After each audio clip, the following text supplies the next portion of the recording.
هذه إذاعة إرنا. المستمعين والمستمعات الأفاضل متابعي إذاعة أرينا حيثما كنتم وحيثما يصلكم بثنا، أهلا ومرحبا بكم في مستهل البرنامج العربي لهذا اليوم الجمعة 12 من يوليو.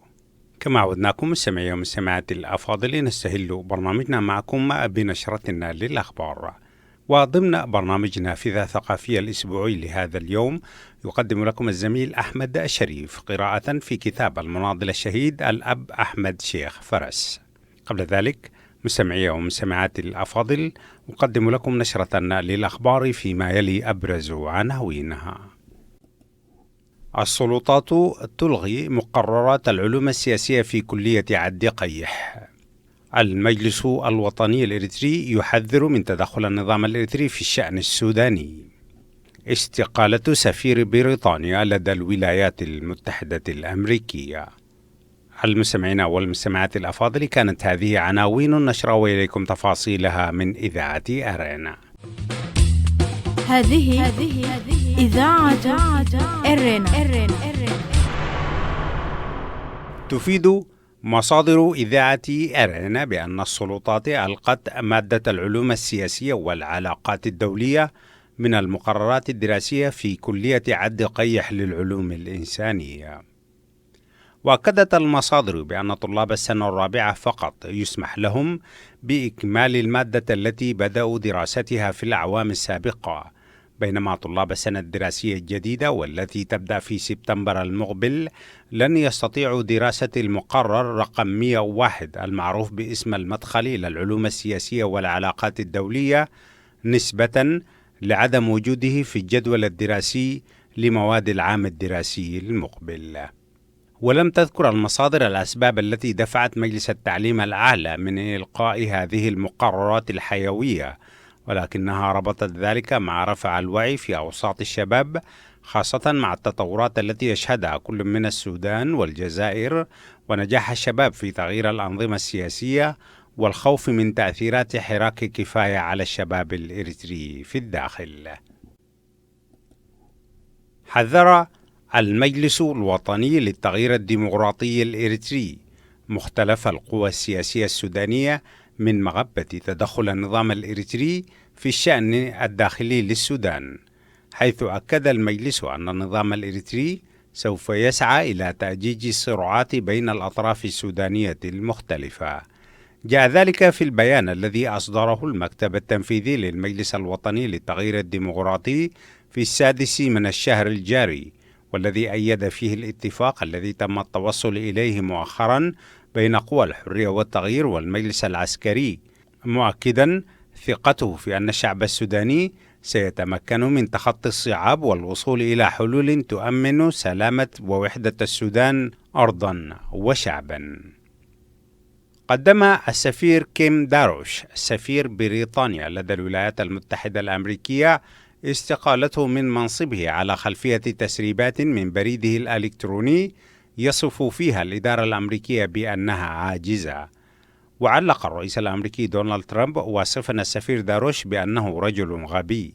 وكانت التسريبات قد أشارت إلى أن داروش وصف البيت الأبيض بأنه لم يعد قادرا على أي شيء، وأن البلاد تحكم بدون إدارة كما هو معروف. وكانت رئيسة الوزراء تريزا ماي قد دافعت عن سفيرها وسط انتقادات حادة ضده بسبب هذه التسريبات.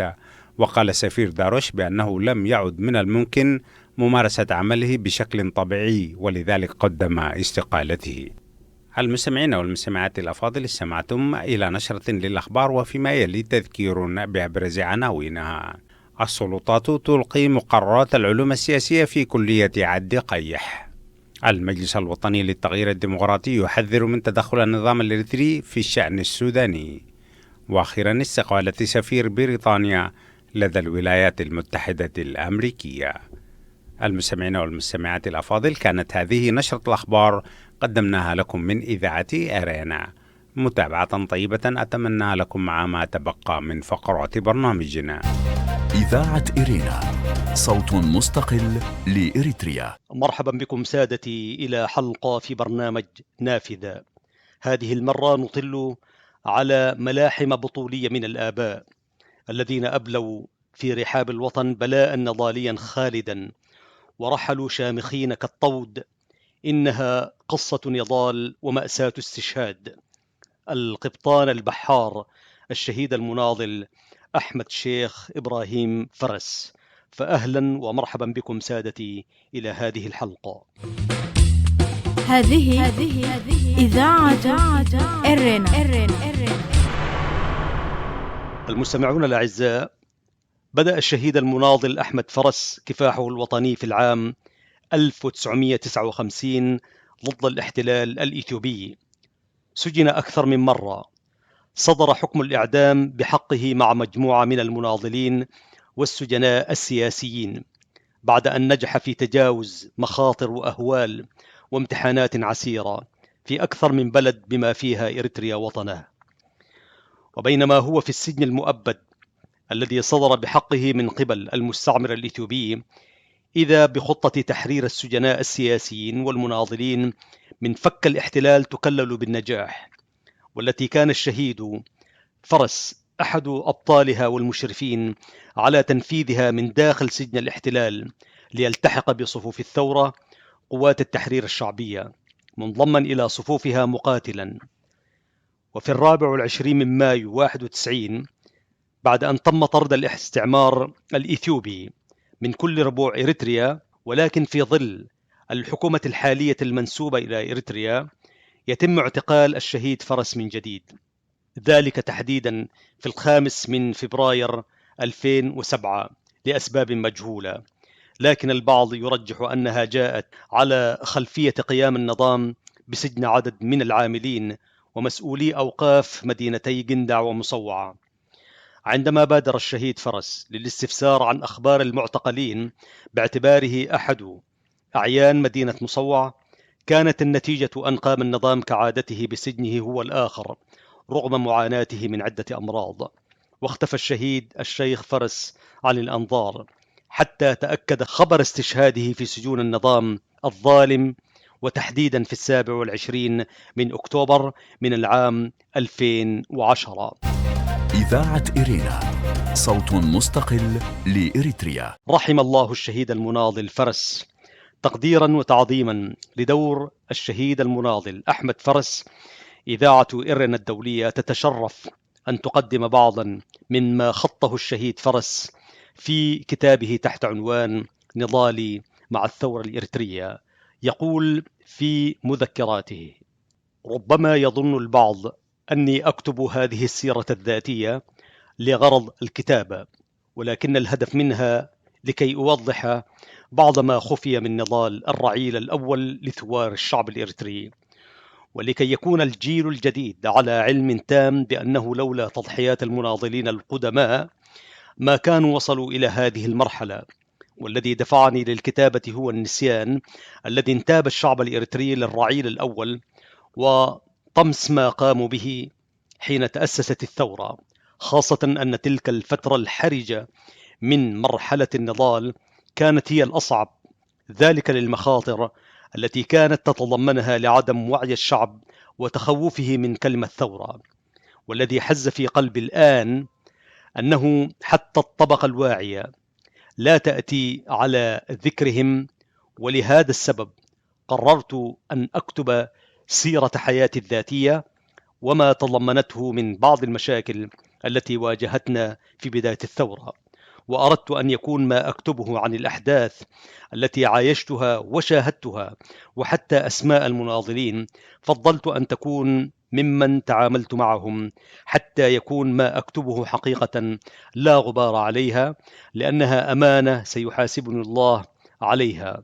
وإني يقول الشهيد فرس على ثقة تامة بأن هناك الكثيرين ممن قاموا بأعمال جليلة، ولكني لم أذكرهم لعدم معرفتي بهم، وبإذن الله سيظهر من يكتب عنهم، ومهما قلنا أو كتبنا فسيظل هناك جنود مجهولون ضحوا بأرواحهم في سبيل الوطن. هذه إذاعة إرنا. يستطرد الشهيد فرس فيقول: ولدت في مدينة حرقيقو عام 1927، وتلقيت تعليمي الأول عند الشيخ حمد عرقاري الذي كان يعلم القرآن الكريم في الكتاب، وبعده انتقلت إلى الأستاذ يحيى عثمان نائب الملقب بحطرو، وبعد أن تعلمت القراءة والكتابة رجعت مرة أخرى إلى الشيخ حمد. بعدها عملت في وظيفة ملاح في معدية داخل مصوع، وأثناء عملي هذا تعلمت اللغة الإيطالية بواسطة معاهد صغيرة وبالاختلاط مع الإيطاليين، ثم تعييني في مهنة بحر عادي في باخرة إيطالية تسمى كارلا، أجدت اللغة الإيطالية، ثم انتقلت إلى باخرة أخرى إيطالية واسمها ماريا جابريلا، وكان عملي في البحر الأحمر. بعده انتقلت إلى باخرة يونانية تسمى كيد، وبفضل الخبرة التي اكتسبتها مع العاملين والقباطنة في البواخر المذكورة، وبفضل عزيمتي القوية، حصلت على التدريب والخبرة، وكنت في هذه الآونة أمتلك معدية أسميتها فتح السلام، وكذلك عددا من الإبل في النواحي المجاورة مع الأخ حمد دقي، وهو كان أحد تجار الإبل. ومن عصب نقلت إلى مصوع بباخرة تسمى غندر وتحمل العلم الإيطالي، ومن مصوع اتجهت إلى منزلي في حرقيقو. في هذا الوقت بدأ الاستفتاء الذي نظمته هيئة الأمم المتحدة في منتصف عام 1950. كنت آنذاك منتظما في صفوف الرابطة الإسلامية، بدأت الأحزاب الإريترية الإثيوبية بالتوجه إلى منطقة زولا، وكل يريد كسب التأييد، فاتجهت إلى زولا مع شباب الرابطة الإسلامية، ذلك لتوعية الأهالي وكسب تأييدهم. وبعد أن مكثنا فيها فترة وأكملنا مهمتنا، في طريق عودتنا توقفت بنا السيارة في منطقة فرارة، وأثناء القيام بتصليحها هاجمنا قطاع الطرق وأطلقوا النار في الهواء لتخويفنا، وقاموا بجمعنا في السيارة. إذاعة إرينا، صوت مستقل لإريتريا. بعد فترة وصلني طلب من القبطان شاني للعمل في باخرة إيطالية تسمى أورورا، وتملكها شركة جولينو، ذلك في مدينة عدن. في بداية 1955 طلبني قبطان اليخت الملكي السعودي الذي كان أهداه العاهل السعودي إلى أمير قطر، وكان هذا القبطان إيطالي الجنسية. وعينت برتبة قبطان ثالث، وتوجهنا باليخت من عدن إلى قطر. وفي مايو 1955 وصلني خبر وفاة ابني محمود الذي توفيت والدته بعد إنجابه.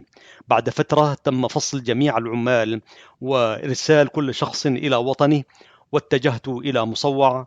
وبعد شهرين تقريبا وصلني طلب من القبطان شاني الذي كان قد طلبني سابقا في عدن، واتجهت إلى عصب، وتم تعييني نائب قبطان في الباخرة رودي التي كانت تحمل العلم الإثيوبي وتمتلكها شركة ديماراسو. بعد فترة الزواج كما يقول الشهيد فرس عدت إلى عملي، وفي يونيو 1957 عدت إلى مصوع لقضاء الإجازة. في هذه الفترة تلقيت برقية من الشركة التي كنت أعمل فيها سابقا، وهي سافون رايس، وتم تعييني برتبة ضابط ثاني في الباخرة سيون. في يوليو 1958 تركت العمل بسبب الظروف العائلية. وفي أواخر أغسطس 58 اتجهت إلى عصب للعمل في شركة بون جراد اليوغوسلافية التي كانت تقوم ببناء ميناء عصب. كان عملي في هذه الشركة قبطانا في قاطرة اسمها نايلون، وبقيت في هذا العمل إلى أن تم بناء ميناء عصب في أغسطس 1961. وخلال تواجدي في عصب تعرفت بالقسيس ساباستياني، وهو من قومية الكنامة الإريترية وقساوسة إيطاليين، وأن معرفتي بالقساوسة مكنتني من إجادة اللغة الإيطالية. وكنت أدرس في أوقات فراغي من العمل. في عام 1959 وصل إلى عصب السيد عثمان صالح سبي الزعيم الإريتري لاحقا في زيارة عادية، ونزل ضيفا عندي. هذه إذاعة إرنا. أعزائي المستمعين، لا زلتم مع إذاعة إرنا، ونحن نقلب جانبا من تاريخ الشهيد المناضل أحمد فرس رحمه الله. يقول في مذكراته: في هذه الفترة أبدى الأخ عثمان سبي رغبته في تدريس اللغة الإنجليزية لأبناء المنطقة، واستعان بالقسيس من قومية الكنامة، حيث كنت أنا الواسط بينهما. والذي ساعدنا في ذلك أن القسيس كان يرغب في تعلم اللغة الإنجليزية، وتم ذلك في المدرسة التابعة للمديرية للدير. ومن ناحيتي ساعدت عثمان بالكتب اللازمة لتعليم الناس. وفي هذه الفترة ووصلت إلى عثمان رسالة من السيد إدريس عمر كيكيا يطلب فيها منه العودة إلى المدرسة، لكنه رفض وطلب منه إعفاءه من مهمة إدارة المدرسة. كان في عصب السيد محمد حسن عبد الله نايب، وهو أحد طلبة عثمان في مدرسة صالح باشا أحمد كيكيا في حرقيقو. واستطاع هذا الطالب أن يجد عملا لعثمان في شركة سافون رايس في قسم الملاحة بوظيفة كاتب، وواصل التدريس أثناء فراغه. وفي إحدى الجلسات عرض علي الأخ عثمان سبي أن أساعده على الهروب إلى اليمن. كان الغرض من الهروب كما وضح لي أنه بصدد تكوين جبهة إريترية للكفاح من أجل استقلال إريتريا، فوافقت على أن أساعده على الهروب، واقترحت عليه تعلم السباحة، لأن الرحلة من عصب إلى اليمن كانت بقارب شراعي، وفي هذا مخاطر كبيرة. وكان مضمون الخطة أن يعلن عثمان التوجه إلى أديس أبابا عن طريق حافلة لشركة وولف فريس، وكانت ملكا لعثمان شيخ. وإمعانا في التضليل ودع عثمان الأهل والأصدقاء، وكذلك حمل رسائلهم إلى أديس أبابا. في تمام 4 صباحا من يوم 7 من فبراير 1960 توجه عثمان بالقارب الشراعي إلى ميناء المخا اليمني، وكل هذا تم بتدبيري. ومن مخا توجه عثمان إلى الحديدة بعد أن واجه صعوبات كثيرة، وهناك استقبله السيد محمد علي الدافلة. ومن اليمن اتجه إلى السعودية عن طريق البر بطريقة غير رسمية، وكانت له تحركات في السعودية، ومن السعودية اتجه إلى القاهرة. في الفاتح من سبتمبر 1961 كان إعلان جبهة التحرير الإريترية بزعامة إدريس محمد آدم ونائبه إدريس جلايدوس رحمهم الله سكرتير المجلس الأعلى سابقا، وعثمان سبي النائب الثاني مسؤول العلاقات الخارجية. وبعد فترة وجيزة تولى عثمان مهامه كنائب أول. ولقد وضحت لي بعض الأفكار السياسية للأخ عثمان صالح سبي في بداياتها، وكان تعاوني معه بداية الطريق لانضمامي إلى جبهة التحرير الإريترية. يقول الشهيد فرس أعزائي المستمعين في مذكراته: والآن أعود بكم إلى عصب. ففي أغسطس 61 تركت العمل في الشركة وعدت إلى مصوع، وبعد فترة عدت إلى عصب وعينت قبطانا في باخرة تسمى كرن، وتحمل العلم الإثيوبي، وهي ملك لشركة إيطالية تسمى ديماروسو. وأثناء عملي في هذه الباخرة استلمت برقية من عثمان سبي بطريقة غير مباشرة، حيث أمرني فيها بالتوجه إلى عدن. وفي هذه الآونة كنت أنقل كمية من الملح من عصب إلى جيبوتي لحساب الشركة المالكة للباخرة. بعد استلام البرقية سلمت الباخرة للقبطان علي محمد رمضان، وأخبرتهم بأنني ذاهب في إجازة لمدة أسبوع إلى أديس أبابا. في يناير 1962 وصلت عبر الهروب بواسطة قارب شراعي إلى مخا في اليمن، وهنالك اعتقلت بسبب دخولي الغير شرعي. وفي المعتقل تعرفت إلى شخص كنت قد شاهدته في عصب، وهو يمني الجنسية ويجيد اللهجة العفرية. هذا الشخص ساعدني في الهروب، وقضيت ليلتي في بيت مهجور عند شاطئ البحر حتى الصباح. بعد ذلك اتجهت إلى تعز بعد كثير من المتاعب. اعتقلت أثناء دخولي إلى البلدة وأرسلت إلى المخفر. هناك زارني الأخ عثمان عمر شيخ الملقب بأبو غدة، وبعدها طلب الشيخ علي حمو وهو إريتري مقيم في اليمن، أي طلبت الشيخ علي حمو وهو إريتري مقيم في اليمن، ولكن قبل وصوله وصل ضابط التحقيق وسألني عن سبب دخولي إلى تعز، فأخبرته بأنني ذاهب إلى عدن لإحضار قاطرة لسحب القارب الخاص بي، وسألني عن أصلي فأخبرته بأني من مصوع، فلما سمع ذلك انشرح صدره وقال: مرحبا بك، فأهل مصوع هم أهل فضل وخير علينا، وأمر بإخلاء سبيلي ومنحني تصريحا للتجول داخل المدينة، ولم يأمر بالتحقق معي إذ كنت أملك قاربا أم لا، وحمدت الله على هذا لأنه ليس لدي قارب بل كان عذرا اختلقته للضابط. إذاعة إرينا، صوت مستقل لإريتريا. يقول الشهيد المناضل فرس في مذكراته: من تعز اتجهت إلى الرائدة بسيارة جيب، ومن الرائدة إلى لحج، ومن هناك إلى منطقة شيخ عثمان في عدن، وهناك وجدت جنديا صوماليا وتفاهمت معه على أساس أني قادم من بربرة كأني صومالي، وأخبرته بأني قادم من منطقة عمران، ودخلت إلى منطقة شيخ عثمان، ولقد كانت لي معرفة سابقة بالمدينة، وهناك تركت حوائجي واتجهت إلى معلي دكة، ونزلت في دار محمد الأمين حسب الله.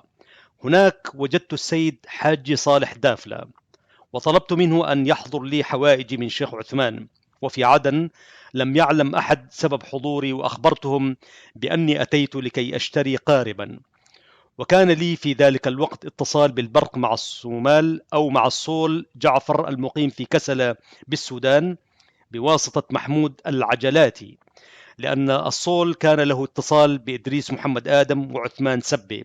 مكثت حوالي 3 أشهر في عدن، بعدها حضر إدريس عثمان وقابلت، أو حضر إدريس وعثمان وقابلني عثمان وشرح لي كل التفاصيل الهامة، وأخبرني بعزمهما التوجه إلى الصومال ومنها إلى العراق لاستلام أسلحة من حاكم العراق آنذاك الرئيس عبد الكريم قاسم، وإحضار تلك الأسلحة إلى عدن، حيث أقوم أنا بنقلها إلى إريتريا بالبحر. كنت بانتظارهم حتى عادا، ولكن بدون أن يكون معهم السلاح، ذلك لأن الرئيس العراقي لم يوفي بوعده.